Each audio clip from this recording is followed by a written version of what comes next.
I don't know if Was he a happy man? I didn't get to know him either.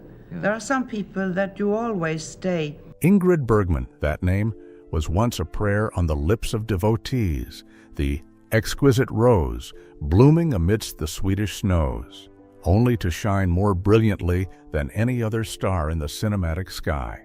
She was the sun, the absolute center of the Hollywood universe during the most radiant golden age our generation has ever witnessed. The world back then worshipped her with magnificent, overwhelming superlatives. The media knelt at her feet to extol her as the Saint of the North, or the Virgin of the Screen, titles so pure that people believed she did not belong to this profane, mortal realm. Those who held the destiny of the film capital in their hands yearned to stand beside her, if only to borrow that radiance to polish their own glory. She was always surrounded by history's most splendid icons, the angelic gentlemen of America's heart. They bore the faces representing morality, the embodiment of integrity and benevolence that the entire world adored. Yet, beneath the radiant rouge was the stench of decay. Behind those glamorous black and white reels lay a loathsome reality. You will shudder to know that the man wearing the face of national morality was the very one who sold her out most brutally in exchange for political safety. Or that an icon of shyness was, in truth, a morbid stalker who preyed upon her through hotel room walls. They viewed a woman's dignity as a debased currency to buy luster for wretched men. They sacrificed the entire life of Ingrid Bergman just to ensure this money-making machine would never stop.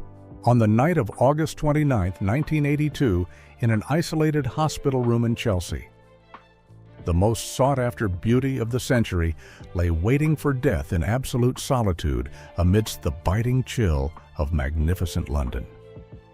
In the moments nearing death, she reached out and clicked on an old tape recorder, the rawest and darkest truths from this final, haunting tape will directly assassinate the monuments you have worshipped your entire life with the vile, wretched, and bone-chillingly disgusting nature of those cowards hiding behind the guise of gentlemen. 1. Leslie Howard, the woman hunter and the talent assassin of Selznick Studio. In 1939, Ingrid Bergman stepped onto American soil, greeted at the station by a man who looked like the very definition of Grace Leslie Howard. The world worshipped him as the quintessential gentleman, the luminous star of Gone with the Wind. But for Ingrid, he was the first predator she encountered in the neon jungle of Hollywood. Behind that scholarly, refined facade beat a heart rotting with envy. Howard hadn't brought her from Sweden for the sake of art. He was scouting for a fresh soul to serve his sordid personal whims. He viewed her as a new toy to be broken. When she met his advances with a cold, firm refusal, the mask of the gentleman cracked, revealing a monster terrified that a young woman's talent would expose his own fading relevance. He cornered her in the suffocating shadows of the dressing room, his voice a low, venomous hiss that stripped away her humanity. Listen carefully. Ingrid, you don't have the right to say no to me. I didn't bring you all the way from Sweden to make art. You are a piece of cargo I purchased for my own amusement. Don't try to bargain with me using your pathetic talent. If you don't satisfy me, I will ship you back like a damaged crate. I'll throw you back into that Swedish mud hole to die in poverty and shame. Howard stared at her with the cold, calculating eyes of a human trafficker. In an instant, his legendary elegance transformed into something stomach-turning. To him, women were merely tools used to inflate his bloated ego. Howard's tactics were as clinical as they were cruel. He used his star power to haunt the editing bays of Intermezzo, pressuring editors to butcher Ingrid's finest performances as he whispered to the producers that she looked coarse and plain on camera, mocking her face as too large and devoid of charm. He wanted the lens to focus solely on his own aging features, attempting to drown her brilliance in his shadow. He launched a silent character assassination, branding her as difficult to the press. He directly urged the producer, David O. Selznick, to deport her, calling her a costly mistake with a heart of stone. He added, "This kind of woman belongs at our feet, not on a pedestal. Throw her away before she stains my radiance." The aftermath left Ingrid in a state of paralyzing self-doubt. The studio isolated her, pressuring her to undergo plastic surgery and change her name to erase her very identity, a humiliation Howard had secretly proposed to break her spirit. Decades later, she poured her loathing into a haunting tape recording. "Leslie Howard didn't lead me to heaven. He brought me to the first sight of human exploitation in Hollywood. He stroked my cheek with such affection for the cameras, then turned around and told Selznick to get rid of me. He was terrified of my talent. He feared I would show the world he was a relic. His charm was a shroud for a coward. Leslie Howard taught me the most brutal lesson of all: never trust the smile of a British gentleman. Behind it lies a plot to destroy you. He didn't want my success. He wanted my failure to highlight his own manufactured greatness." Until her final breath. The memory of Howard remained a jagged scar. He was the first of the 8 bastards who would systematically drain her life force. Hollywood welcomed her not with open arms, but with a calculated assassination of talent. And the man holding the knife was the one she once called her benefactor.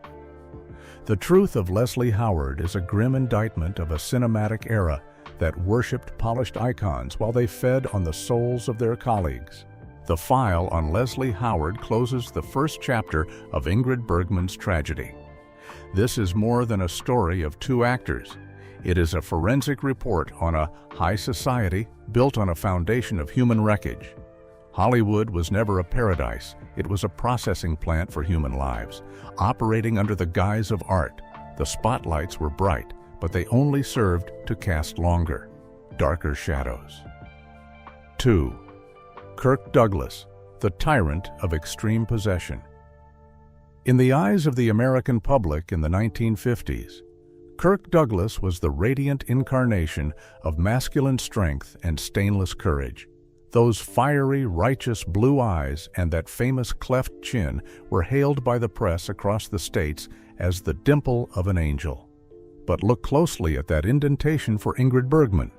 It was never the mark of an angel, but the deep black hole of a lurking predator. The naked truth about to be revealed will utterly demolish the image of the heroic Spartacus that an entire generation of Americans once worshipped. Kirk Douglas, in shadows thick with the stench of cigars, was in fact a tyrant with a pathological obsession with possessing and trampling women. The relationship between him and Ingrid was never a union of 2 great artists. It was a coldly calculated hunt by a predator at the top of the Hollywood food chain. A man who knew exactly how to use his radiance to cover the filthiest mire. The tragedy unfolded on a biting winter night in 1953 as snow blanketed the palm trees of Beverly Hills, turning this paradise into a chillingly silent graveyard. The scene of the crime was Douglas's regal mansion, a fortress of stone and glass where luxury was merely a thin coat of paint masking the suffocating atmosphere of cheap bourbon and nauseating cigar smoke. He invited her under the pretext of a private rehearsal for an upcoming sensitive segment, a proposal delivered in the name of art, but reeking of a trap. As soon as the dry click of the heavy oak door echoed, Douglas's gentlemanly mask fell to the floor like a piece of cheap scrap. He had no more need for a script, for his script was one of primal brutality. With the raw strength of a fighter who had once battled in the ring, Douglas transformed the rehearsal into a humiliating violation right on the gold-leafed floor. He forced her to her knees, his rough hands tightening around her throat while he incessantly muttered about absolute artistic liberation. To him, Ingrid was not a star, she was a trophy to be broken to satisfy his manic ego. He trampled her self-respect with the filthiest insults, defiling the title of saint that the world had bestowed upon her, when she trembled in agony and threatened to call the police. Douglas felt no fear. He casually lit a cigar, blew smoke into her tear-filled eyes, and smirked with sickening contempt. Who will believe a sinful foreign woman like you against the greatest hero in America here? I am the law, and you are nothing but Rossellini's whore. The aftermath of that horrific night did not end with physical bruises. It was a systematic and brutal spiritual destruction. Douglas didn't just seize her body. He erased her identity and her voice through a meticulously calculated plan that the Hollywood elite called by a beautiful name silent therapy. Only days after the assault, while Ingrid was still reeling from the trauma, Douglas activated a network of fixers, professional scandal cleaners, ghosts in suits who stood ready to protect the rot of the studios. He used absolute money and power to bribe the most corrupt psychiatrists in Beverly Hills, men who had sworn to save lives, but were, in truth, mind assassins for hire by the elite. They didn't wear white coats to heal, they wore them to bury inconvenient truths. In locked rooms reeking of ozone and bleach, they forged a massive medical profile, using cold, dry clinical terms to assert that Ingrid Bergman suffered from paranoid schizophrenia. From the moment that forged profile was signed, Ingrid Bergman officially became a ghost in her own life every time she moved to speak out. The studio moguls simply tapped the medical file and looked at her with a gaze of pity mixed with disgust. She was placed in isolated wards thick with the scent of ozone from electroshock machines, a disguised punishment Douglas called treatment. Imagine the sight of a global icon strapped to a hospital bed, her flesh convulsing under ruthless electrical currents solely to erase the memories of that winter night in 1953. He transformed a symbol of beauty and intellect into a mental invalid, a person whose every step on the red carpet thereafter was monitored by nurses masquerading as bodyguards. The American public saw her return to the set and smile, but they did not know that behind those sparkling eyes was a soul that Douglas had entirely annihilated. He turned her into a prisoner without bars, forcing her to wear the label of insane until her very last breath, taken in ultimate solitude and agonizing resentment. 3. Anthony Perkins, the manipulator in the name of art. Autumn in Paris. 1961 was a far cry from the shimmering romantic postcards sold to wide-eyed tourists. On the set of the film Goodbye Again, a different kind of specter began to emerge from behind the scholarly mask and melancholy eyes of Anthony Perkins. The world was still reeling from his portrayal of Norman Bates in the masterpiece Psycho. But few suspected that Perkins had never truly stepped out of that shadow. On the contrary, he was importing that very deviance into reality, transforming every moment away from the lens into a ruthless psychological experiment targeted at Ingrid Bergman. The setting was the Plaza Athénée, one of Paris's most regal hotels, a bastion of French elegance with gilded walls and crimson velvet carpets heavy with the scent of expensive perfume. But behind this facade of grandeur, Perkins had orchestrated a loathsome surveillance system aimed directly at Ingrid's private life, with the deep pockets and the unconditional backing of the studio masters. Perkins funneled vast sums of bribe money to corrupt hotel staff in exchange for master keys and absolute silence. He demanded the installation of long-range listening devices and pinhole lenses, meticulously hidden within the cracks of the ceiling moldings, even inside her private bedroom and bathroom. He didn't want money, nor did he intend to blackmail her in any traditional sense. His craving was far more pathological. He wanted to consume her raw pain to fill the spiritual void within his own warped soul. Night after night. Perkins sat in the darkness of the room across the hall, headphones clamped to his ears, staring through secret apertures. He took a ghoulish delight in recording her midnight bouts of vomiting caused by chronic stress, her desperate prayers whispered in Swedish, and the muffled sobs as she gazed at photographs of the children the American government had stripped from her. To Perkins, Ingrid's genuine agony was a psychological narcotic. He collected these shattered moments like a butterfly collector pinning needles through the wings of wretched creatures. He transformed the most basic human privacy into a voyeuristic game, where she unknowingly became a sacrificial lamb for his disgusting curiosity. The brutality reached its zenith every morning on the film set, under the glare of the production lights and amidst the bustle of the crew, moments before filming romantic scenes that required absolute warmth and trust between their characters. Perkins would invite her into the dressing room under the pretext of discussing the script. In that cramped space, reeking of powder and hairspray, he would lean in close, his cold breath ghosting over her neck, and casually play back the most agonizing recordings from the night before through a small device hidden in his palm. He watched her reaction with a clinical hunger, savoring the panic and humiliation that flooded her face just as the cameras began to roll. In her final hours in London, as the dust of time blurred the fraudulent memories of Paris, Ingrid Bergman poured this horror into her secret journals. She unmasked the true face of Norman Bates with a searing indictment that shattered the image of the shy youth the world so pitied. Every time Anthony smiled at me before the lens, that innocent smile that deceived all of humanity, I felt like 1,000 centipedes were crawling over my skin. He did not look at me as a co-star. He looked at me with the vacant eyes of a man dismembering a toy, breaking my soul piece by piece to serve his so-called genius acting. He sucked the life out of me in exchange for hollow applause. While I lived those days in Paris like a prisoner, robbed of my right to shame, my right to privacy. The cold logic of his plot lay in the fact that he didn't just destroy my trust.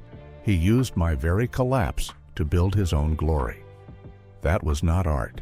It was a psychological murder performed beneath the glittering stage lights, where the world clapped for the man stabbing my heart, never knowing they were watching a true, blood-soaked tragedy. The revulsion lies in how Perkins transformed her rawest suffering into jewelry for his talent, an act of soul parasitism so cruel that Hollywood has kept it buried for decades beneath the false nostalgia of a golden age that was, in truth, rotting from within. 4. Rock Hudson, the glamorous Judas and the ritual sacrifice of a colleague. Have you ever wondered what lurked behind the million-dollar smile of America's most masculine hero of the 1950s for Ingrid Bergman? That smile was the coldest blade ever to pierce her soul. By 1950, Hollywood had ceased to be a sanctuary of art. It had become a slaughterhouse of human dignity.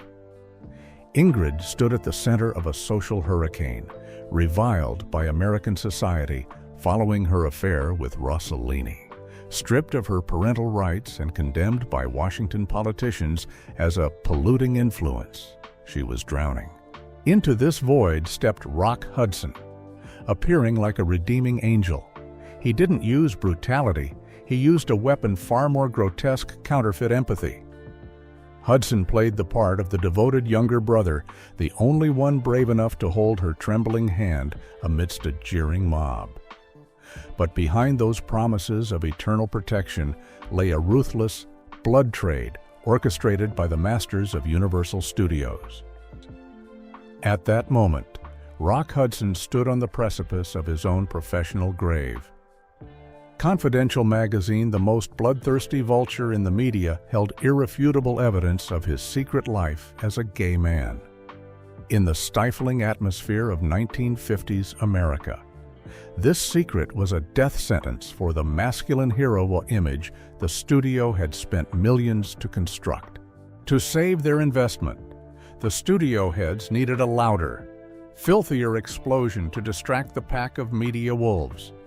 They chose to sacrifice Ingrid Bergman. The fixers, gray-suited ghosts of the studio system, staged a perfect script at a Beverly Hills gala, drained and desperate for support.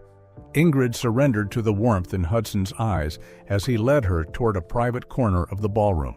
She had no way of knowing that every step and every gesture of her vulnerability had been meticulously choreographed for the lenses of the paparazzi lurking in the shadows. The betrayal was instantaneous and bone-chilling, as the flashbulbs erupted like lightning tearing through the dark. Rock Hudson's mask of kindness disintegrated. In an instant, his face twisted into the utter contempt of a man who had just completed a sordid meat trade. Before dozens of screaming reporters, Hudson violently shoved Ingrid onto the cold floor, a calculated, muscular thrust designed to create the most pathetic image possible for the sinful foreign woman. He bellowed accusations, branding her a sick woman who was using obscene tactics to seduce and ruin him, just as she had ruined her former life. Hudson dispassionately used his friend's tattered honor as a rag to wipe clean his own gilded suit. He stood there, radiant under the crystal chandeliers, while his expensive, polished shoes literally stepped over the character corpse of the outcast Swedish saint who, minutes prior, had handed him her absolute trust. This betrayal plunged Ingrid into a black hole of self-loathing as the universal sacrificial lamb. She turned to heavy spirits and seconal to drown out the memory of that fraudulent smile. The studio had succeeded. They used her ruin to patch Hudson's cloak. She later recounted that the most agonizing pain was not the fall itself, but the frozen look in Hudson's eyes as he straightened his tie and casually abandoned her to the baying press. Years later, Ingrid poured out the hemorrhaging agony of this truth in words that remain hauntingly direct. Rock Hudson didn't see me as a human being. He held my hand, but his eyes were fixed on the positions of the photographers. I was exhausted and needed a pillar to lean on, but Rock only needed me to fall pathetically so the world would stop whispering about his secret. He didn't save me. He used my tattered fame to bleach his own suit. That handshake was unnervingly cold.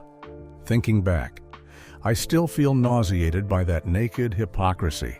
He dug a grave, not to save me from the storm, but to bury my honor alive inside it. To Ingrid, Hudson was the embodiment of the most toxic, naked reality of Hollywood, a place where glamour is the passport for the sharpest, most bloodless murders in history, until her final breath. The ghost of Hudson's smile haunted her nightmares, a testament to a reality where saints are merely items on a dissection table, sacrificed to protect the profit margins of the studio system, a soul-crushing machine ready to incinerate anyone to keep the gentleman's cash flow sparkling and clean. 5. Joseph Cotton, the stalking vulture and the verdict of complicity. Have you ever felt your skin crawl with the sensation of eyes peering through your clothes?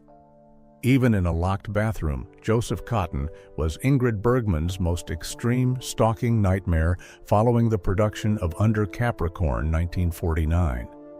Behind the elegance of a Southern gentleman was a morbid nature, a man who hunted for the most private fragments of a life to satisfy a psychic hunger. Cotton did not want money, nor did he need compromising photos for blackmail.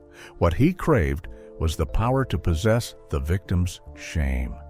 He spent a fortune to hire a network of professional private investigators to surround her life 24/7, turning her home into a glass cage she was unaware of.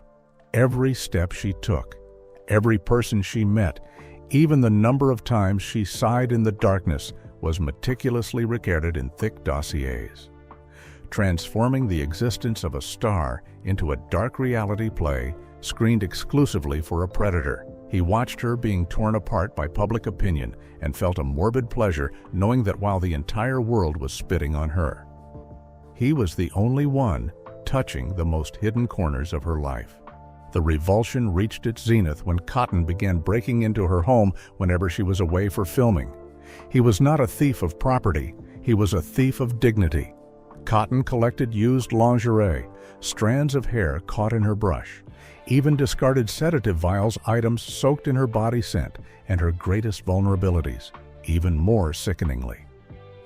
Ingrid frequently received these items by mail, elaborately packaged in luxury velvet gift boxes from the most expensive brands, accompanied by handwritten letters describing her actions in the bathroom in bone-chilling detail. The way she trembled while looking at herself in the mirror, or even her delirious moans as she fell into a dream-filled sleep. He described how slowly she removed her clothes, how she touched her skin with such weariness. He wanted her to know that not a single centimeter of her body was safe from his possession.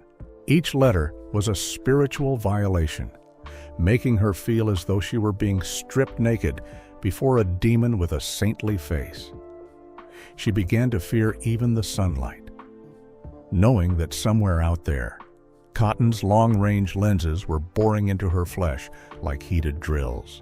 When Ingrid brought this mountain of perverted evidence to the police and the studio moguls, she collided with the true face of Hollywood society, the brutal complicity of the powerful. The studio bosses looked at her with only contempt, viewing her as a damaged commodity trying to cause trouble for a precious legacy like Joseph Cotton, instead of punishing the stalker.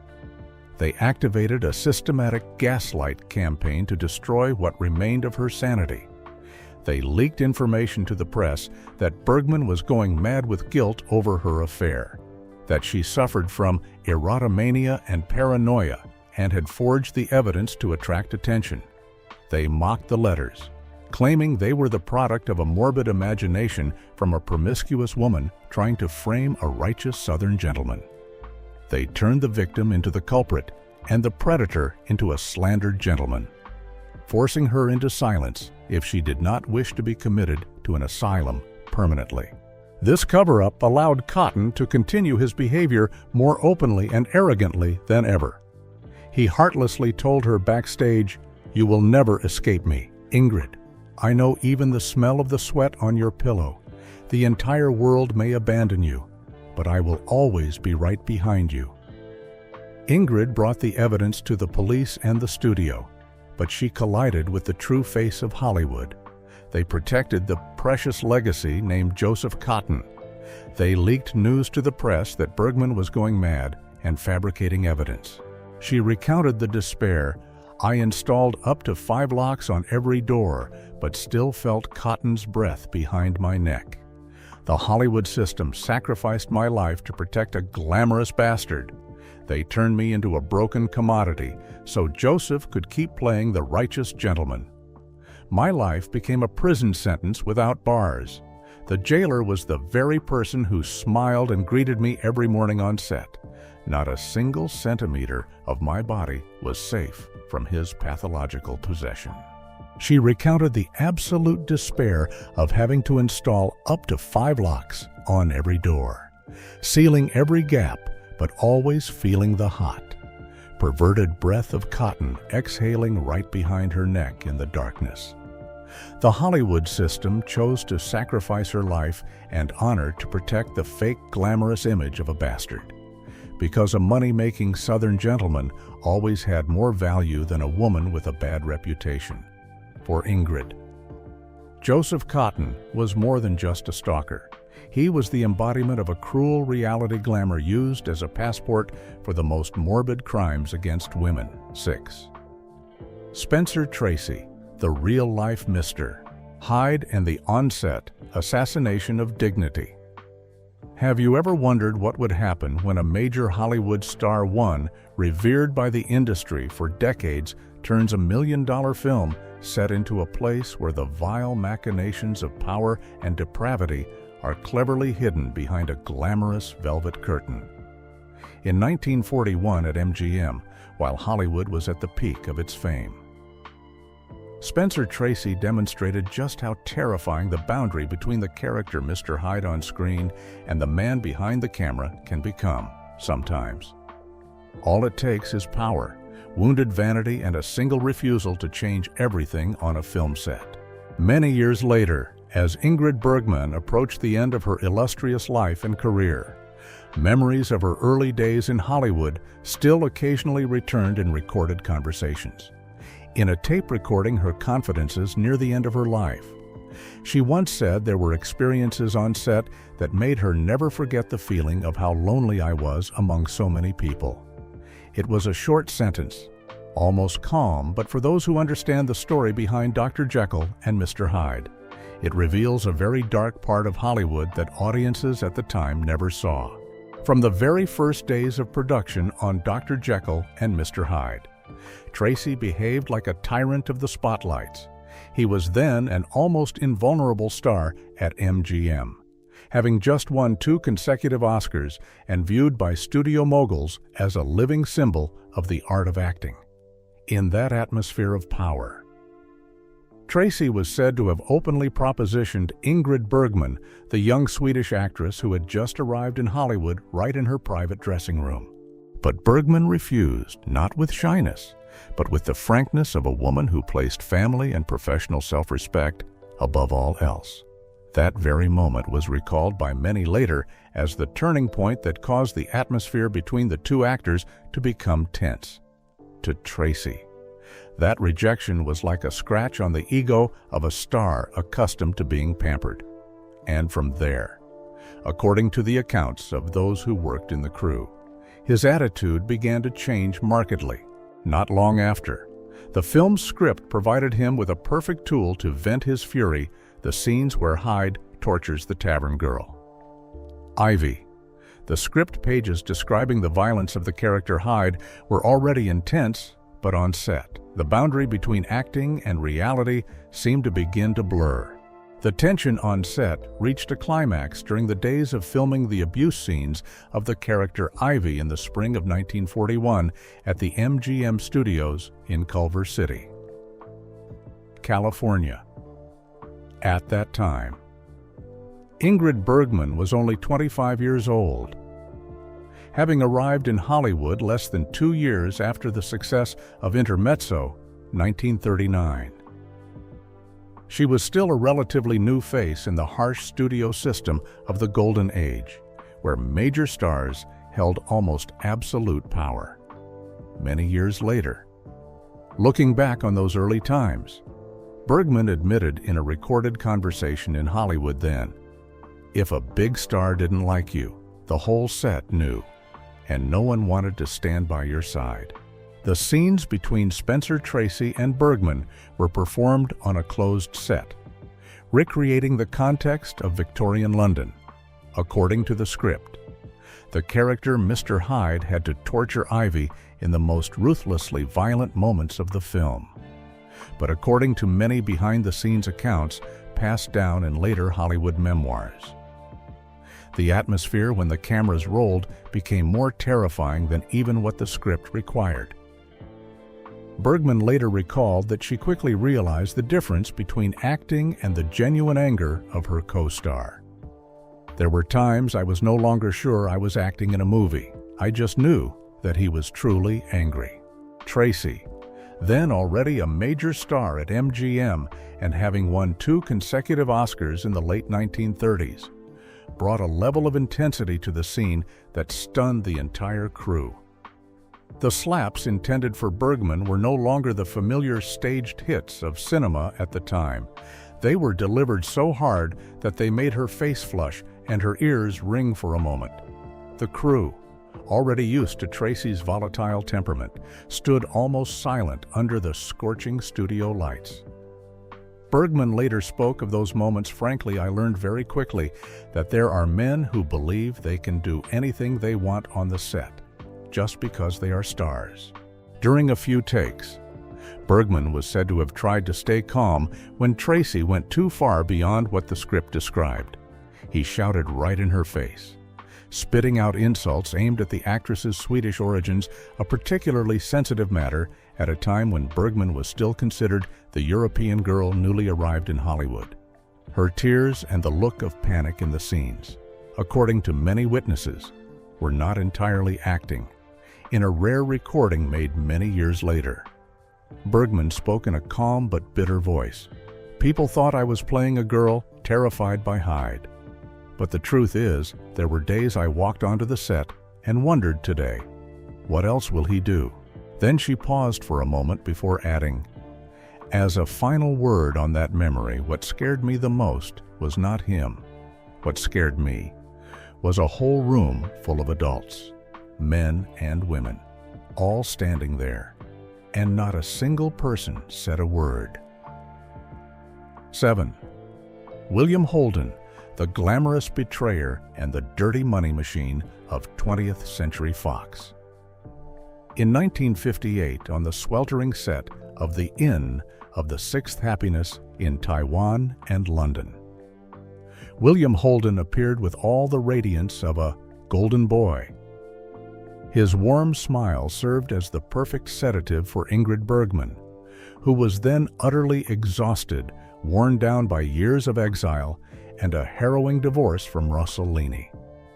Holden played the part of a protective brother, plied her with heavy whiskey every night, and waited for the moment she was most broken to strike. He didn't do this out of love. He acted as a henchman for 20th Century Fox and the Hollywood financial moguls. Burdened by staggering gambling debts, Holden was held by the throat by the studio. He had to choose between his own career or his colleague's soul. He chose the former.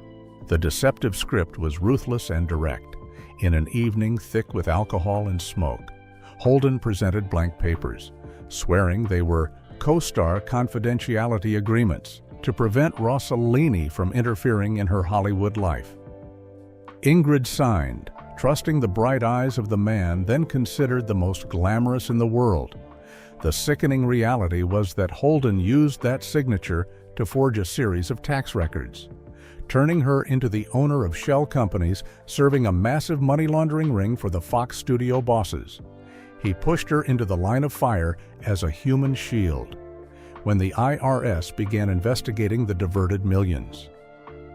Holden coldly retreated, leaving her alone to face the prosecutors. This collapse turned Ingrid's life into a naked financial hell. The assets she had accumulated over decades of labor were frozen.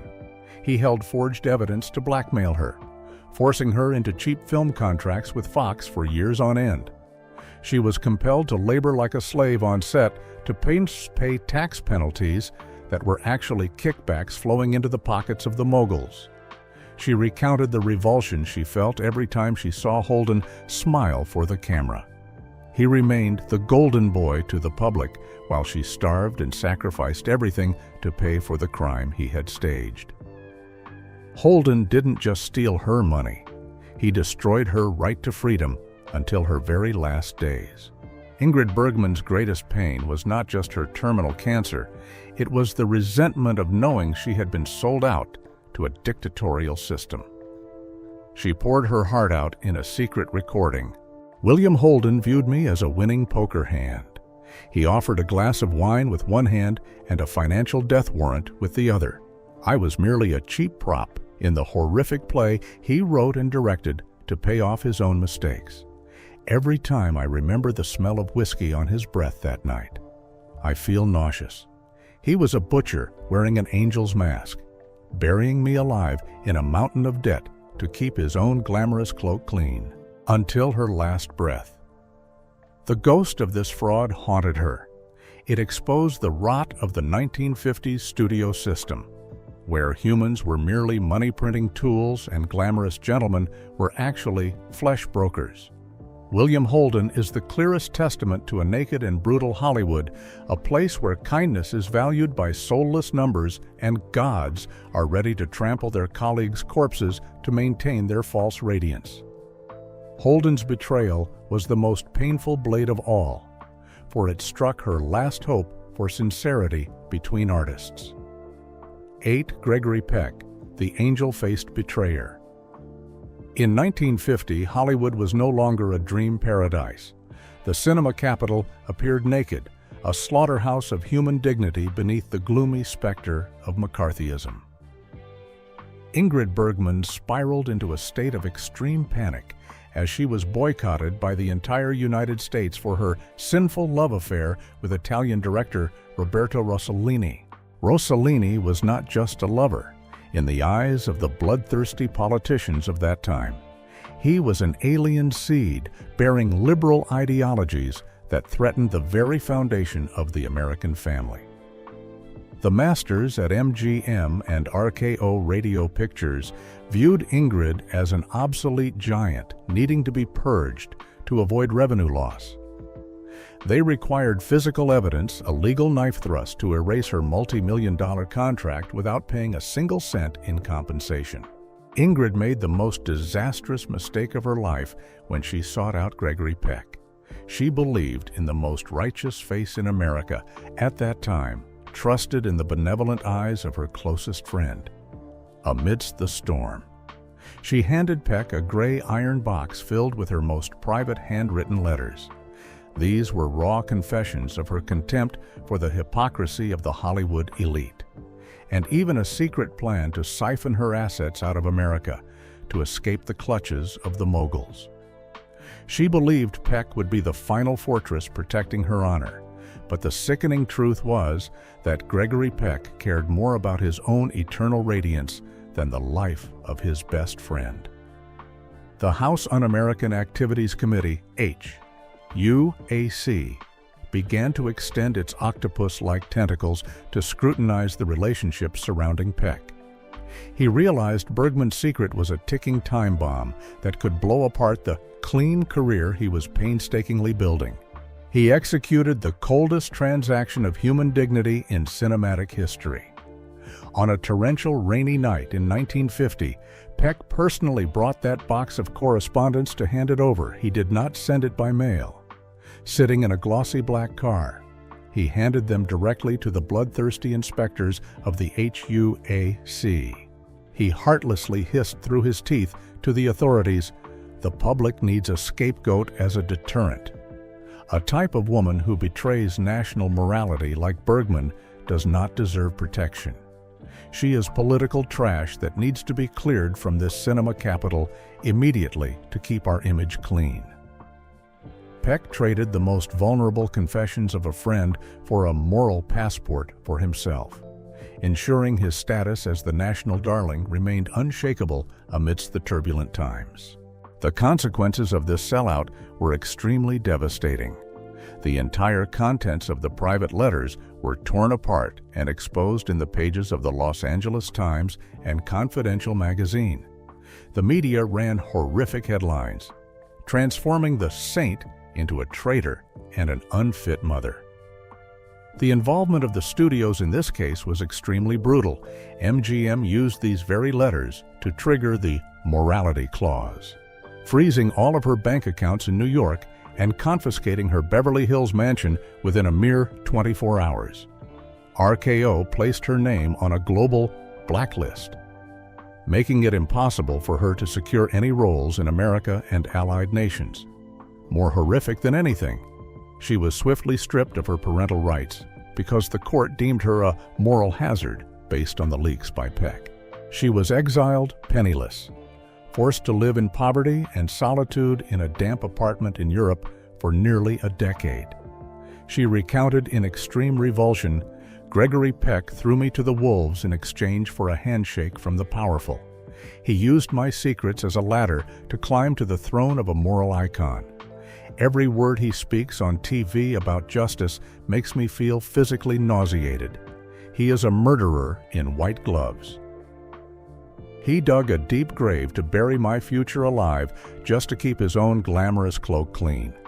He sold me for the price of a political passport, and as a consequence, I lost everything: honor, money, and even the right to be a mother." Hollywood had taught her the most bone-chilling lesson: the smile of a saint is sometimes only a mask hiding the most ruthless survival instincts of a seasoned predator. looking back at the painful journey of Ingrid Bergman, we are suddenly stunned to realize that the most splendid radiance is sometimes nurtured by the most vile darkness. The men bearing the title of gentlemen, whom our generation once revered, turned out to be nothing more than ruthless, predatory ghosts who dispassionately trampled upon every exquisite rose petal just to further adorn their own hollow thrones. If you too feel this ache and wish to join us in bringing these buried dark corners into the light, please hit like, subscribe, and turn on the notification bell to continue accompanying me on this journey of decoding the most shocking mysteries of Hollywood history. Thank you, and see you in the next videos.